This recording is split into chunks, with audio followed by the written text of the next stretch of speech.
حضرت علی رضی اللہ عنہ نے یمن سے نبی کریم صلی اللہ علیہ وآلہ وسلم کی خدمت میں کچھ سونا بھیجا تو آپ صلی اللہ علیہ وآلہ وسلم نے اسے 4 آدمیوں میں تقسیم کر دیا۔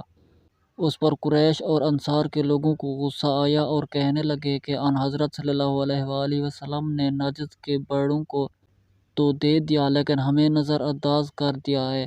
آن حضرت صلی اللہ علیہ وآلہ وسلم نے فرمایا کہ میں صرف ان کے دل ملانے کے لیے انہیں دیتا ہوں، کیونکہ ابھی حال ہی میں یہ لوگ مسلمان ہوئے ہیں۔ پھر ایک شخص سامنے آیا، اس کی آنکھیں دھنسی ہوئی تھی، کلے بھولے ہوئے تھے، پیشانی بھی اٹھی ہوئی تھی، داڑھی بہت گھنی تھی اور سر مونڈا ہوا تھا۔ اس نے کہا، اے محمد، اللہ سے ڈرو۔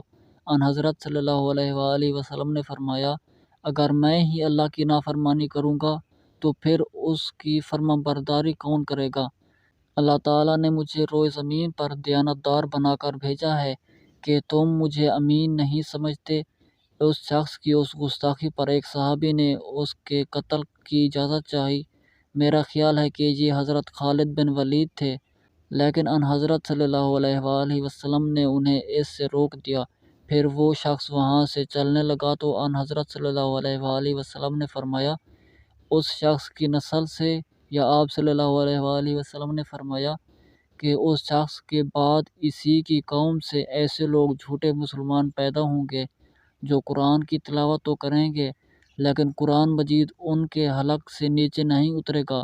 دین سے وہ اس طرح نکل جائیں گے جیسے تیر کمان سے نکل جاتا ہے۔ یہ مسلمانوں کو قتل کریں گے اور بت پرستوں کو چھوڑ دیں گے۔ اگر میری زندگی اس وقت تک باقی رہے تو میں ان کو اس طرح قتل کروں گا جیسے قوم عاد کا عذاب الہی سے قتل ہوا تھا کہ ایک بھی باقی نہ بچا۔ صحیح بخاری، حدیث نمبر 3344۔